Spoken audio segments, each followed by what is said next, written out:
यहाँ हम सब मुसाफिर हैं, वही आखिर ठिकाना। कोई आगे रवाना है, कोई पीछे रवाना। এই দুনিয়াটা হলো মুসাফিরখানা। এই দুনিয়াতে কেউ থাকতে পারে নাই, কোনো রাজা বাদশা থাকতে পারে নাই, কেউ থাকতে পারে নাই। তুমি আমিও থাকতে পারবো না। এই যে দেখতেছো তোমার ঘর, তোমার দাদাও কিন্তু দাবি করেছিল এই ঘরটা আমার। তোমার দাদা কিন্তু এই ঘরে থাকতে পারে নাই। তারপর তোমার বাবা দাবি করেছিল এই ঘরটা আমার। তোমার বাবাও থাকতে পারে নাই। এখন তুমি দাবি করতেছো এই ঘরটা আমার। হ্যাঁ হ্যাঁ, তুমি দাবি করতেছো, কিছুদিন পরে তুমি ওই ঘরে থাকতে পারবে না। এই জন্য মুহতারাম হাজির, আমাদের আখিরাতের পাথি অর্জন করতে হবে। দুনিয়ার সফলতা অর্জন করা এটা আমাদের লক্ষ্য উদ্দেশ্য ছেড়ে দিতে হবে। দুনিয়ার জীবন আমার যেমনি যাক, দুনিয়ার জীবন আমার কষ্টে যাক আর সুখে যাক, এই দিকে লক্ষ্য করা যাবে না। আমার আখিরাতের দিকে লক্ষ্য করতে হবে। আমার রব আমার প্রতি রাজি আছে কিনা, আমার নবী বিশ্বনবী মুহাম্মদ সাল্লাল্লাহু আলাইহি ওয়াসাল্লাম আমার প্রতি রাজি আছে কিনা, এই বিষয়ের প্রতি আমার লক্ষ্য রাখতে হবে। যে বান্দা এই বিষয়ের প্রতি লক্ষ্য রাখবে, দুনিয়াকে ছেড়ে দিয়ে সে যদি ফকির হয়ে যায়, দুনিয়াকে বিসর্জন দিয়ে যদি কোনো মানুষ ফকির হয়ে যায়, আল্লাহকে পেয়ে যদি কোনো মানুষ দুনিয়াতে ফকির হয়ে যায়, আল্লাহ রসুলকে পেয়ে যদি দুনিয়াতে ফকির হয়ে যায়, মনে রাখবেন ওই লোকটা অচিরেই বাদশাহ, ঠিক কিনা? ওই লোকটা অচিরেই বাদশাহ। এই দুনিয়াকে কেউ যদি বিসর্জন দিয়ে দুনিয়ার সমস্ত আশা আকাঙ্ক্ষা এগুলোকে বাদ দিয়ে দুনিয়াতে যদি আল্লাহকে পেয়ে আল্লাহ রসুলকে পেয়ে যদি ফকির হয়ে যায়, ও ছেলে কি বাদশাহ। সে কবরে যাবে, কবরে বাদশাহ। আসরের ময়দানে যাবে, সে বাদশাহ। আল্লাহর কাছে যাবে, আল্লাহ তাআলা তাকে বাদশাহীর জিন্দেগি দান করবেন। আর দুনিয়াতে যারা দুনিয়ার চাকচিক্য পরে, শয়তানের ধোঁকায় পড়ে, দুনিয়াকে প্রাধান্য দিয়ে আখিরাতকে ভুলে যাবে, আর আল্লাহ তাআলাকে যারা ভুলে যাবে, আল্লাহ রসুলের প্রেম মহব্বত তার যার অন্তরে থাকবে না, আল্লাহ রসুলের সুন্নত যে পালন করবে না, দুনিয়াতে সে যদি বাদশাহ হয়ে যায়, সে অচিরেই ফকির। ঠিক কিনা বলেন? সে অচিরেই ফকির। প্রত্যেকেরই মনে আশা যে আমরা যেন চূড়ান্ত পর্যায়ের সফলতা অর্জন করতে পারি, কিন্তু চূড়ান্ত পর্যায়ের সফলতা কিসে, এই জিনিসটা আমরা বুঝি না। চূড়ান্ত পর্যায়ের সফলতা কিসে, এই জিনিসটা আমাদেরকে শয়তান ভুলায় দিচ্ছে। ভুলায় দেওয়ার কারণে আমরা মনে করি দুনিয়ার সফলতাই হলো চূড়ান্ত পর্যায়ের সফলতা, দুনিয়ার ব্যর্থতাই হলো চূড়ান্ত পর্যায়ের ব্যর্থতা আমরা মনে করি। আসলে বিষয়টা হলো, দুনিয়ার চূড়ান্ত পর্যায়ের সফলতা দুনিয়াতে হতে পারে না। দুনিয়াতে চূড়ান্ত পর্যায়ের সফলতা হতে পারে না। দুনিয়া ব্যর্থতার জায়গা। দুনিয়া চূড়ান্ত পর্যায়ের সফলতার জায়গাও না, দুনিয়া ব্যর্থতার জায়গাও না। কারণ দুনিয়া যদি চূড়ান্ত পর্যায়ের সফলতার জায়গা হতো, তাহলে চেয়ারম্যান, মেম্বার, এমপি, মন্ত্রী ওরা চূড়ান্ত পর্যায়ের সফল ব্যক্তি হতো। কিন্তু এই দুনিয়াতে যারা মনে করে চেয়ারম্যান, মেম্বার, এমপি, মন্ত্রী এগুলো চূড়ান্ত পর্যায়ের সফলতা, আসলে এগুলো চূড়ান্ত পর্যায়ের সফলতা না। কারণ আপনি যত বড়ই এমপি হন না কেন, আপনি দেশের প্রধানমন্ত্রী হন না কেন, আপনি অনেক বড় অনেক কোটিপতি হন না কেন, অনেক টাকার মালিক হন না কেন, কারণ 2 দিন পরেই তো আপনার মৃত্যুবরণ করা লাগবে। যেই দুনিয়াতে থাকা যায় না, যেই দুনিয়া থাকতে দেয় না মানুষকে, বুঝতে হবে এই দুনিয়াতে আপনি যত টাকার মালিক হন না কেন, যত ক্ষমতার মালিক হন না কেন, এটা সফলতা না। কারণ আপনি অনেক বড় এমপি হয়েছেন, চেয়ারম্যান হয়েছেন, আপনি দুনিয়াতে থাকতে পারবেন না। এই সফলতা দ্বারা লাভ কি? এই সফলতা দ্বারা লাভ কি? এই জন্য মুহতারাম হাজরিন, আমাদের বুঝতে হবে চূড়ান্ত পর্যায়ের সফলতা কি। চূড়ান্ত পর্যায়ের সফলতা আমাদের কি, এই বিষয়টা আমাদের বুঝতে হবে। চূড়ান্ত পর্যায়ের সফলতা হলো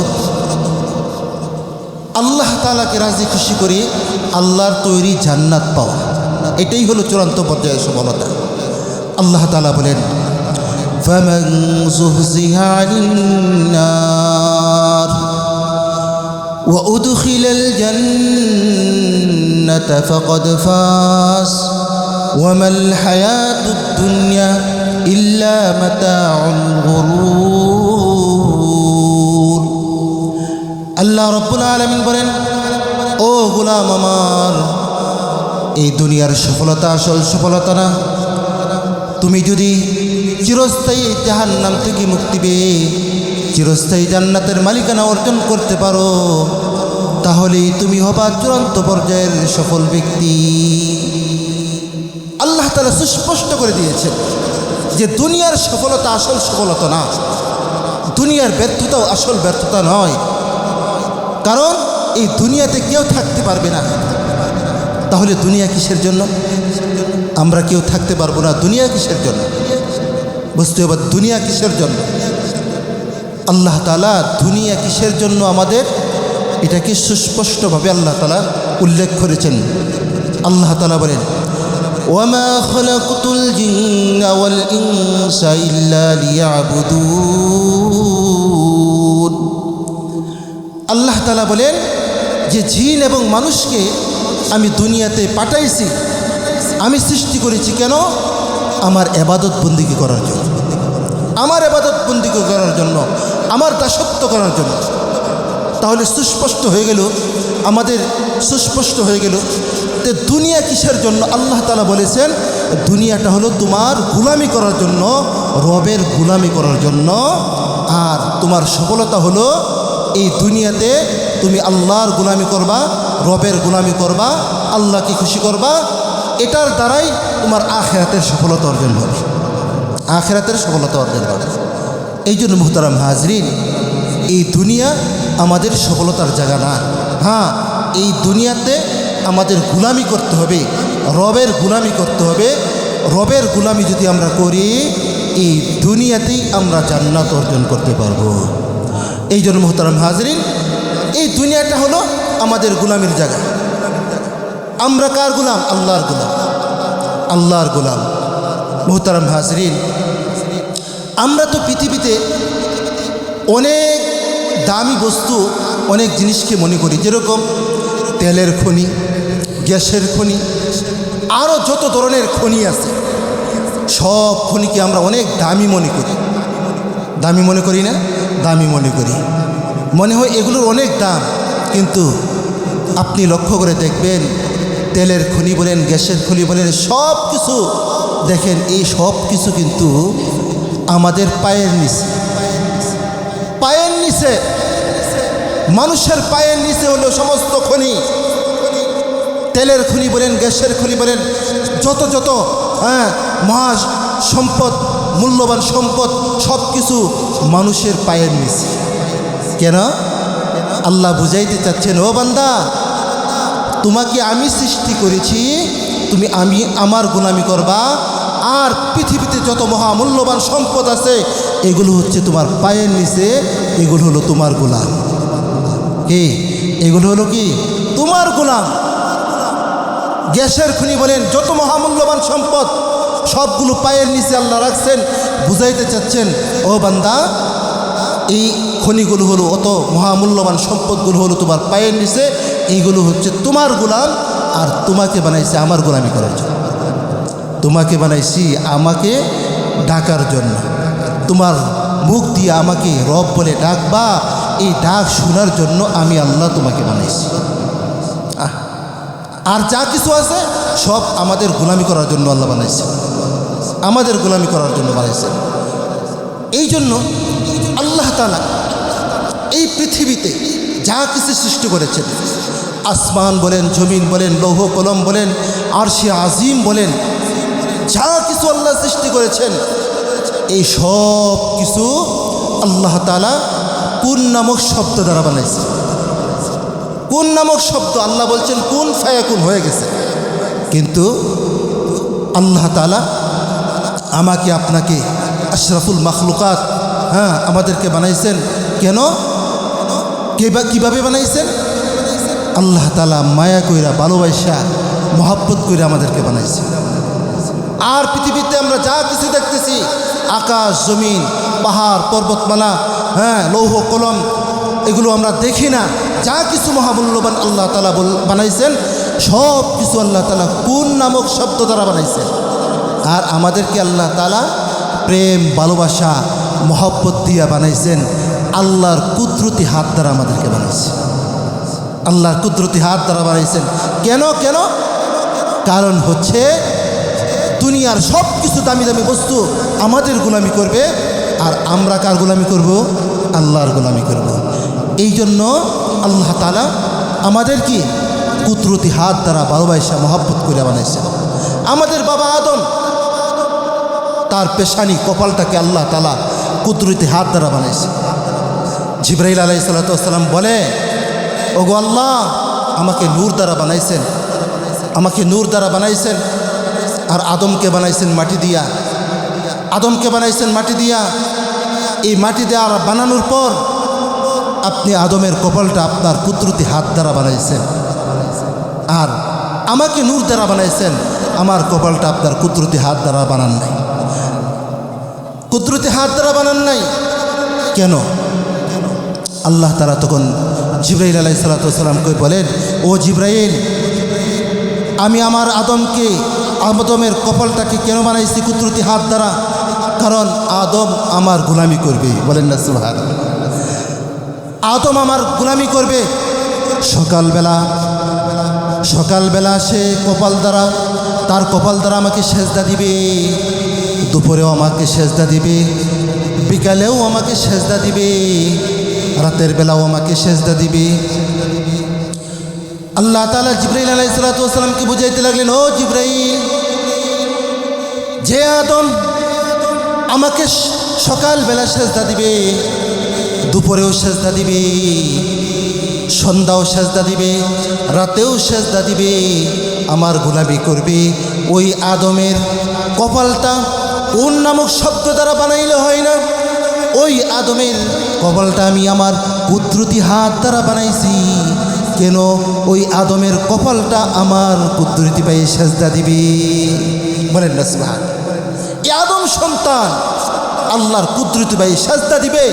এই সেজদা দেওয়ার কারণে আল্লাহ তাআলা আদম আলাইহিস সালাতু ওয়াস সালামের কপালটা, পেছনে থেকে আল্লাহ তাআলা কুদরতি হাত দ্বারা বানাইছেন। অর্থাৎ আমাদের বাবা আদমকে বানাইছেন। এই জন্য সমস্ত মানুষ কার গোলামি করবে? আল্লাহর গোলামি করবে। মানুষকে আল্লাহ তাআলা দামি বানাইছে। কেমন দামি বানাইছে? কেমন দামি বানাইছে? জিবরাইল আলাইহিস সালাতু ওয়াস সালাম, দেখেন মানুষকে আল্লাহ কেমন বানাইছেন, দামি বানাইছেন। কেন? কারণ মানুষ আল্লাহর গোলামি করবে। এই জন্য দেখেন জিবরাইল আলাইহিস সালাতু ওয়াস সালামকে যখন আল্লাহ তাআলা বানাইছেন, বানানোর পর 30,000 বছর আল্লাহকে সেজদা দিছে। আল্লাহকে 30,000 বছর সেজদা দিছে। আল্লাহ তাআলা বলেন, এই যে বনি আদম, এরা কেমন দাবি? জিবরাইল আলাইহিস সালাতু ওয়াস সালামকে বলেন, ও জিবরাইল, এই বনি আদম যারা আমার পায়ে কুদরতি পায়ে সেজদা দিবে, তোমাকে বানানোর পর তুমি 30,000 বছর আমাকে সেজদা দিছ। আমি আমার উম্মতদেরকে, আমি আমার গোলামদেরকে এমনভাবে বানাইছি, আমি আমার মানুষকে আমার ইবাদত করার জন্য এমনভাবে মায়া মহব্বত করে বানাইছি, এরা 30 সেকেন্ড আমাকে সেজদা দিবে। তোমার 30,000 বছরের সেজদা থেকে এই গোলাম, আমার এই গোলামের সেজদাগুলো আরও দামি হয়ে যাবে, দামি হয়ে যাবে। কেন বানাইছে? আল্লাহ তাআলার ইবাদত বন্দেগী করার জন্য। কিন্তু আজকে আমরা তো আল্লাহ তাআলাকে ভুলে গেছি। সকালেও সেজদা দেই না আল্লাহ তাআলাকে, দুপুরেও সেজদা দেই না আল্লাহ তাআলাকে, সন্ধ্যার সময়ও সেজদা দেই না আল্লাহ তাআলাকে।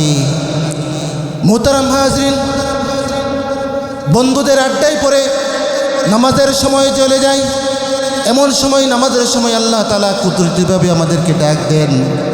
মুয়াজ্জিনের জবান থেকে হাইয়া আলাস সালাহ বের হয়। মুহতারাম হাজিরিন, মুয়াজ্জিনের জবান থেকে যে হাইয়া আলাস সালাহ বের হয়, এটা মুয়াজ্জিনের ডাক নয়, এটা কুদরতিভাবে আল্লাহ তাআলা ডাক দেয়, ও গোলাম আমার, হাইয়া আলাস সালাহ, তুমি নামাজের দিকে আসো, তুমি আমার কুদরতিভাবে সেজদা দিয়ে তুমি জান্নাত কিনে নাও, জান্নাত কিনে নাও। এরকমভাবে আল্লাহ তাআলা ডাকতে থাকে। কারণ এই দুনিয়ার জায়গাটা হলো আল্লাহ তাআলা আমাদেরকে পাঠাইছেন আল্লাহর গোলামি করার জন্য। তাহলে বুঝলাম আমরা এই দুনিয়ার জায়গাটা হলো আল্লাহর গোলামি করার জন্য। আর এই দুনিয়াতে রবচাহি জিন্দেগি করব, আল্লাহ তাআলা জান্নাতে আমাদেরকে স্থান দিবেন, আল্লাহ তাআলা আমাদের প্রতি সন্তুষ্ট হয়ে আল্লাহর তৈরি জান্নাত দান করবেন। এই দুনিয়াটা কিসের জায়গা? ইবাদত বন্দেগীর জায়গা। এই দুনিয়াতে থাকা যাবে না, দুনিয়াতে কেউ থাকতে পারে না। এই দুনিয়াতে আপনি যত বড় সফলতা অর্জন করেন না কেন, আপনি থাকতে পারবেন না দুনিয়াতে, দুনিয়াতে থাকতে পারবেন না। দুনিয়া কাউকে থাকতে দেয় না। এই জন্য দুনিয়ার সফলতা আসল সফলতা না, দুনিয়ার ব্যর্থতাও আসল ব্যর্থতা না। কারণ আখিরাতের ব্যর্থতাই হইল আমাদের চূড়ান্ত পর্যায়ের ব্যর্থতা, আখিরাতের সফলতাই হলো আমাদের চূড়ান্ত পর্যায়ের সফলতা। কারণ আপনি দুনিয়াতে যতই কষ্ট করেন না কেন, যত দুনিয়াতে আপনি সুখ নামক বস্তু আপনি দেখেন নাই, সুখ কি জিনিস এই জিনিসটা আপনি দেখেন নাই, কিন্তু এই দুনিয়াতে আল্লাহকে রাজি করছেন, আল্লাহর রসুলের তরিকা অনুযায়ী আপনার জীবন গড়ছেন, কি হবে? আল্লাহ রসুল বলেন, যখন বান্দা দুনিয়াতে আল্লাহ তাআলাকে রাজি খুশি কইরা আল্লাহর রসুলের সুন্নত তরিকা অনুযায়ী জীবন গইরা কবরে যাবে, জান্নাতে যাবে, আল্লাহর রসুল বলেন জান্নাতে যাওয়ার পর ওই ব্যক্তিকে বলা হবে, এই তুমি তো জান্নাতে আসলা, দুনিয়াতে কি পরিমাণ কষ্ট করছো, দুনিয়াতে তুমি কি পরিমাণ কষ্ট করছো? তখন ওই ব্যক্তি বলবে, আল্লাহর কসম, দুনিয়াতে আমি বিন্দু মাত্র কষ্ট করিনি, বিন্দু মাত্র কষ্ট করিনি। কেন? ওই যে জান্নাতে যাওয়ার পর সামান্য পরিমাণ সুখ শান্তি পাওয়ার পর, এই সুখ শান্তি পাওয়ার পর দুনিয়ার সমস্ত কষ্টকে সে ভুলে গেছে। জান্নাতে যাওয়ার পর দুনিয়ার সব কষ্টকে ভুলে গেছে, যে না না, সে দুনিয়াতে সামান্য পরিমাণ সুখ কী জিনিস সে চোখে দেখে নাই, সে অন্তর অনুভব করে নাই, কিন্তু জান্নাতে যাওয়ার সাথে সাথে সে দুনিয়ার সমস্ত কষ্টকে ভুলে গিয়ে সে বলতেছে, না আমার জীবনটা তো সুখ আর সুখ। হা হা। আর একজন ব্যক্তিকে আল্লাহ তাআলা জিজ্ঞেস করবেন, ফেরেশতাদের মাধ্যমে জিজ্ঞেস করবেন এমন ব্যক্তিকে, দুনিয়াতে সে কষ্ট কি জিনিস সে কোনোদিন অনুভব করে নাই, সে সুখ আর সুখ, সে সুখ আর সুখ গ্রহণ করেছে দুনিয়াতে, কিন্তু মাওলাকে রাজি খুশি করেন নাই, আল্লাহর রসুলের তরিকা অনুযায়ী সে জীবন করে নাই।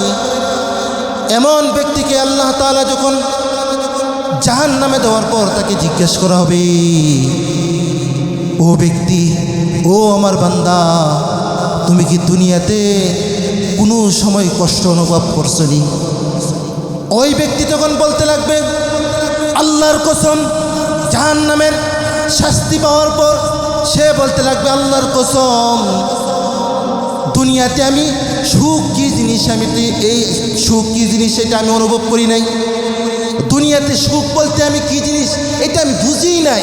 কারণ যে জাহান্নামের সামান্য পরিমাণ কষ্ট পাওয়ার পর দুনিয়ার সমস্ত সুখ কি জিনিস সেটা ভুলে যায়, দুনিয়ার সমস্ত সুখ সে ভুলে যাবে। এটাই তো দুনিয়া। আমরা তো মনে করি দুনিয়ার সুখ আসল সুখ, না না, জাহান্নামে যাওয়ার পর দুনিয়াতে যত সুখ করেছিল, যত আমোদ ফুর্তি করেছিল, সব কিছুই কিন্তু ভুলে যাবে, সব কিছু ভুলে যাবে।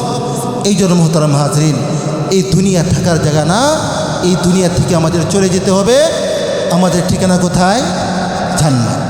আমাদের ঠিকানা কোথায়? জান্নাত হলো আমাদের চির শান্তির ঠিকানা, জান্নাত হলো আমাদের সফলতার জায়গা। এই জন্য মোহতারাম হাজরিন, এই দুনিয়াটা হলো মুসাফিরখানা। এই দুনিয়াটা কি? মুসাফিরখানা। কেউ থাকতে পারে নাই, কেউ থাকবে না, ভবিষ্যতে কেউ থাকতে পারবে না। মুহতারাম হাজিরিন, বলখের বাদশাহ ইব্রাহিম ইবনে আদম তিনি অনেক বড় ক্ষমতাশীল বাদশাহ ছিলেন, অনেক বড় ক্ষমতাশীল বাদশাহ ছিলেন। সোনার চামচ দিয়ে সে খাইতেন, সোনার চামচ দিয়ে সে খাইতেন। একদিন রাজপ্রাসাদে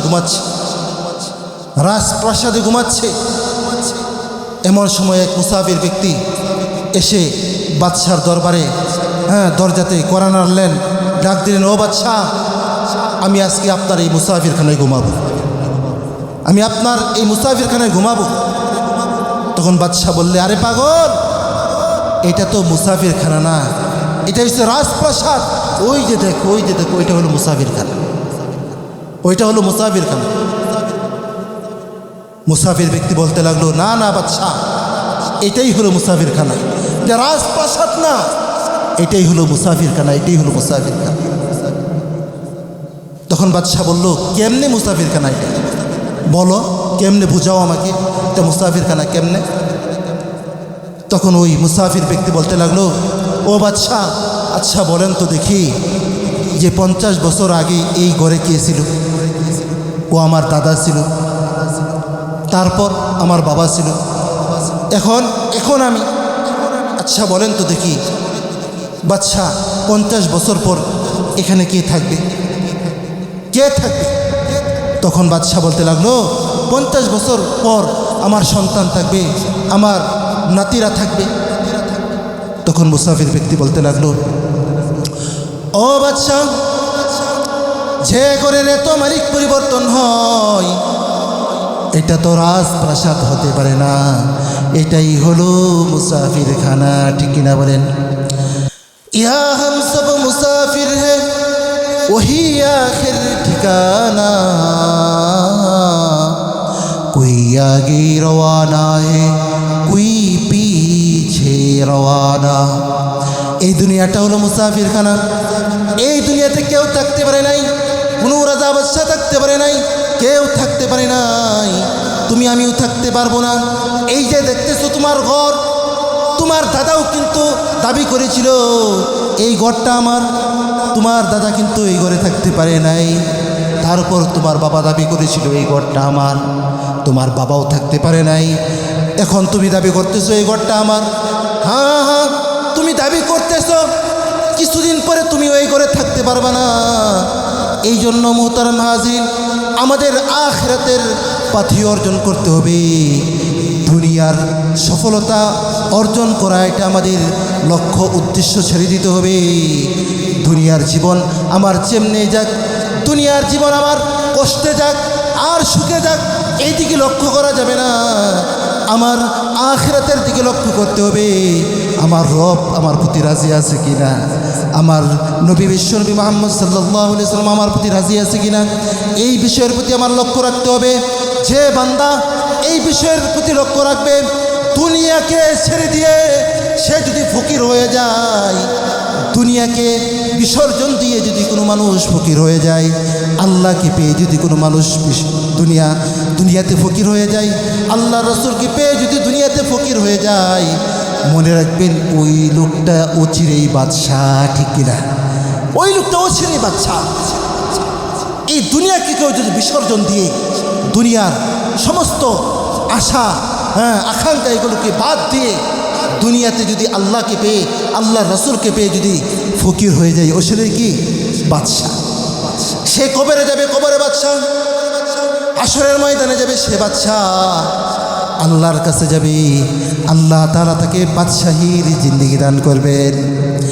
আর দুনিয়াতে যারা দুনিয়ার চাকচিক্য পরে, শয়তানের ধোঁকায় পড়ে, দুনিয়াকে প্রাধান্য দিয়ে আখিরাতকে ভুলে যাবে, আর আল্লাহ তাআলাকে যারা ভুলে যাবে, আল্লাহ রসুলের প্রেম মহব্বত তার যার অন্তরে থাকবে না, আল্লাহ রসুলের সুন্নত যে পালন করবে না, দুনিয়াতে সে যদি বাদশাহ হয়ে যায়, সে অচিরেই ফকির, ঠিক কিনা বলেন? সে অচিরেই ফকির। আপনি দুনিয়াতে যদি বাদশাহ হয়ে যান, কিন্তু আল্লাহকে রাজি খুশি করতে পারেন নাই। দুনিয়াতে আপনি অনেক ক্ষমতার মালিক হয়ে গেছেন, অনেক টাকার অর্জন করেছেন, কিন্তু আল্লাহকে রাজি খুশি করতে পারেন নাই। হ্যাঁ, আল্লাহ রসুলকে রাজি খুশি করতে পারেন নাই। আপনি অচিরেই ফকির। আপনি কি অচিরেই ফকির? কারণ আপনি যখন কবরে যাবেন, কবর কিন্তু একাকিত্বের ঘর। কবর কি? একাকিত্বের ঘর। আল্লাহ রসুল বলেন, কবর প্রতিদিন ডেকে ডেকে বলেন, আনা বাইতুল ওয়াহদা, আমি একাকিত্বের ঘর। কবর আমাদেরকে ডেকে ডেকে বলে, ও গোলাম, আমার উপর দিয়া তোমরা চলতেছো, তোমরা কি জানো এই কবরটা হলো একাকিত্বের ঘর? আনা বাইতুল ওয়াহদা, আনা বাইতুত তুরাব, এটা হলো মাটির ঘর। কেমন মাটির ঘর জানোনি? আরে কবর আমাদেরকে ডেকে ডেকে বলেন, এটা মাটির ঘর। তোমরা কেমন মাটির ঘর তোমরা জানোনি? আমার ডানেও মাটি, আমার বামেও মাটি, আমার সামনেও মাটি, আমার পিছনেও মাটি, আমার উপরেও মাটি। আনা বাইতুত তুরাব, আমি মাটির ঘর। বুঝে শুনে আসবা। আনা বাইতুল ওয়াহদা, আমি একাকিত্বের ঘর, নির্জন ঘর। তোমার সাথে কোনো সাথী আসবে না। এই যে তোমার আদরের স্ত্রী, ওই স্ত্রী তোমার কাছে আসবে না। যে বন্ধুর কারণে তুমি নামাজ পড়ো নাই, যে বন্ধুর আড্ডায় আজকে তুমি নামাজ পড়ো নাই, তুমি আল্লাহকে বলে গেছো, ওই বন্ধু কিন্তু তুমি মারা যাওয়ার পর ওই বন্ধু তোমার কবরে আসবে না। তুমি মারা যাওয়ার পর ওই বন্ধু কিন্তু আরেকটা বন্ধু খুঁজে নেবে। যে স্ত্রীর কারণে, যে স্ত্রীর প্রতি এত মহব্বত ভালোবাসা, ওই স্ত্রীও তোমার কবরে আসবে না। তুমি মারা যাওয়ার পর ওই স্ত্রীও কিন্তু আরেকটা স্বামী গ্রহণ করে নেবে। মা বাবাও কিন্তু কিছুদিন কান্না করবে, তারপর তোমাকে বলে যাবে, এই যে আদরের সন্তান, এই আদরের সন্তান তোমার কবরে আসবে না। কবর বলে, আনা বাইতুল ওয়াহদা, আমি কিন্তু একাকিত্বের ঘর। তোমার কবরে তোমার সন্তান আসবে না। সন্তান কান্নাকাটি করবে, কিছুদিন কান্নাকাটি করার পর এমন বলা বলবে, রব্বির হামহুমা কামা রব্বায়ানি সগীরা। এই কথা বলে, এই বাক্য বলে তোমার জন্য আল্লাহর কাছে দোয়া করবে। এই সময়টুকু তার থাকবে না। এই জন্য কবর বলে, আনা বাইতুল ওয়াহদা, আমি একাকিত্বের ঘর। এই ঘরে তোমার একাই আসতে হবে। হ্যাঁ, তুমি যদি নামাজ পড়ো, সকালেও আল্লাহকে সেজদা দাও, দুপুরেও আল্লাহকে সেজদা দাও, সকাল সন্ধ্যার সময় আল্লাহকে সেজদা দাও, আল্লাহর গোলামি করো, নামাজ আদায় করো। এই নামাজ তোমার বন্ধু হবে কবরে। এই নামাজ তোমার কবরে ডান দিকে তোমার বন্ধু হয়ে যাবে। তুমি যদি রোজা রাখো, তোমার রোজাটা তোমার কবরে বন্ধু হবে, বাম পাশে দাঁড়িয়ে দেবে। তুমি যদি কোরআন তেলাওয়াত করো, কোরআনের সাথে যদি তোমার সম্পর্ক হয়ে যায়, এই কোরআনটা তোমার মাথার সামনে দাঁড়ায় যাবে, বন্ধু হিসাবে তোমার মাথার সামনে থাকবে।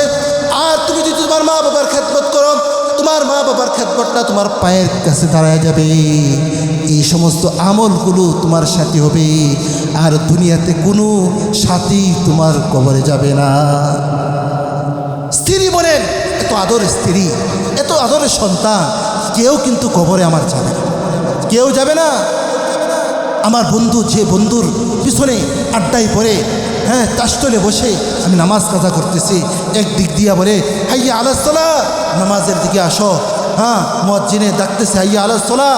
আল্লাহ তাআলা গোপনে, আল্লাহ তাআলা ডাকতেছে, ও বান্দা, নামাজ পড়তে আয়, আমার কুদরতে ভাই সেজদা দে, তুই জান্নাত কিনে নেই। এ সব কিছু বাদ দিয়া আমি বন্ধুর কাছে বৈশা নামাজ ত্যাগ করতেছি। এই বন্ধু কিন্তু কবরে আমার যাবে না। আমি মারা যাব, ওই বন্ধু কিন্তু আরেকটা বন্ধু কিন্তু কি করবে, খুঁজে নেবে। এই দুনিয়াটা স্বার্থপর। এই যে বন্ধু দেখতেছে, এই বন্ধুরাও কিন্তু স্বার্থ, স্ত্রীও স্বার্থপর, সন্তানও স্বার্থপর। কারণ আমি মারা যাব, মারা যাওয়ার পর সন্তান আমাকে বলে যাবে, আমার স্ত্রী অন্য একটা স্বামী গ্রহণ করে নেবে, আমার মা বাবাও কিন্তু আমাকে বলে যাবে। এই জন্য মোহতারাম হাজরিন, আমার কবরের সাথী হলো কি, আমার আমল।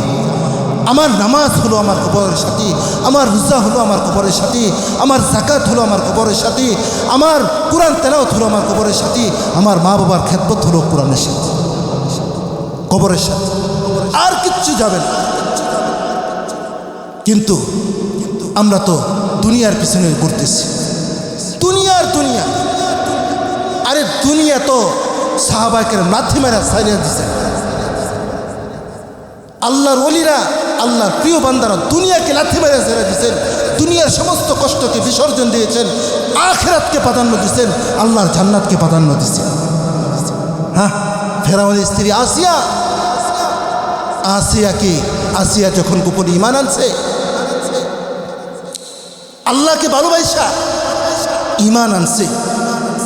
ঈমান আনার পর ফেরাউন যখন জানতে পারল যে আমার ঘরের বিবি আমারকে রব মানে না, আল্লাহর প্রতি তার ভালোবাসা মহব্বত, হ্যাঁ আল্লাহর প্রতি তার ঈমান, আল্লাহকে বিশ্বাস করে আমাকে রব মানে না। ফেরাউন কি বলছিল? আনা রব্বুকুমুল আলা, আমি সবচেয়ে বড় খুদা, আমি সবচেয়ে বড় কি খুদা। কিন্তু তার ঘরের স্ত্রী আসিয়া সে কি করে নাই? ফেরাউনের প্রতি ঈমান আনে নাই, দুনিয়াকে সে প্রাধান্য দেন নাই। ফেরাউন বলল তুমি ঈমান ছাড়ো। আসিয়া বলল কোশ্চেন কালেও আমি ঈমান ছাড়ব না, ঈমান ছাড়ব না, আমি কোশ্চেন কালেও ঈমান ছাড়ব না। যে আল্লাহকে আমি ভালোবাসি, যে আল্লাহর প্রতি ঈমান আনছি, ওই আল্লাহকে আমি বলতে পারবো না। ফেরাউনের শাস্তি ছিল, ফেরাউন বলল তোমাকে আমি হত্যা করব, তোমাকে আমি শাস্তি দিব, তুমি আল্লাহর প্রতি ঈমান ছাড়ো।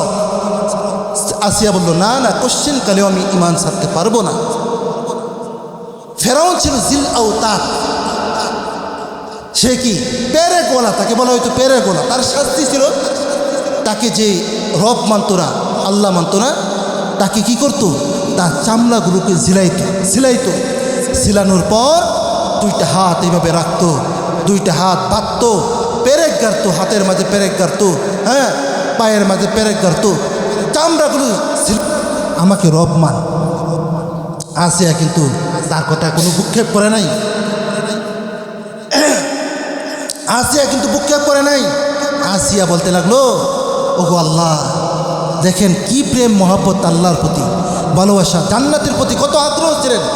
আসিয়া বলল ওগো আল্লাহ, আমি দুনিয়ার সব কষ্ট সহ্য করতে পারি, আল্লাহ তোমাকে আমি ভুলবো না, আল্লাহ আমার জান্নাতটা আমার চোখে দেখাইয়া দাও। বলেন না সুবহানাল্লাহ, আমার জান্নাত আমার চোখে দেখাইয়া দাও। এত কষ্ট, এত নির্যাতনের পরেও সে ঈমান ছাড়ে নাই, দুনিয়াকে প্রাধান্য দেন নাই। হ্যাঁ আল্লাহর প্রতি যে ঈমান ভালোবাসা ছিল, সে এমন সময় বলতেছে আল্লাহ আমার জন্য যে জান্নাতটা তৈরি করছো, এই জান্নাতটা দেখাইয়া দাও, জান্নাতটা দেখাইয়া দাও। আল্লাহ তাআলা জান্নাত দেখাইয়া দিছেন, আল্লাহ তাআলা জান্নাত দেখাইয়া দিছেন। আসিয়া ঈমান ছাড়ে নাই কেন? আল্লাহর প্রেম, তার মহব্বত দিলে ছিল, আল্লাহর ভালোবাসা ছিল, আল্লাহর প্রতি ঈমান ছিল। দুনিয়ার কষ্ট সহ্য করতে রাজি আছে, কিন্তু আখিরাতের কষ্ট তিনি কি সহ্য করতে পারবে না। এই জন্য দুনিয়াকে প্রাধান্য দেন নাই, আখিরাতের শান্তি, আখিরাতের কল্যাণ, আখিরাতের চিরমুক্তি, এটাকেই তিনি প্রাধান্য দিয়েছেন। এই জন্য দুনিয়ার শাস্তি বরণ করেছেন, কিন্তু দুনিয়াতে আল্লাহ তাআলাকে বলেন নাই। এই জন্য মোহতারাম হাজরিন, আমাদেরকেও এই দুনিয়ার মায়া, এই দুনিয়ার ভালোবাসা, এই দুনিয়ার মহব্বত ত্যাগ করতে হবে। আমাদের আল্লাহর প্রতি ঈমান, আস্থা, ভরসা রাখতে হবে। এই দুনিয়াটা মুসাফিরখানা, এই দুনিয়াতে আমরা কেউ থাকতে পারবো না। এই দুনিয়াতে আল্লাহর ইবাদত বন্দেগী করে আল্লাহর তৈরি জান্নাত অর্জন করতে হবে। এই জন্য আমাদের প্রত্যেকের দুনিয়াতেই প্রস্তুতি নিতে হবে।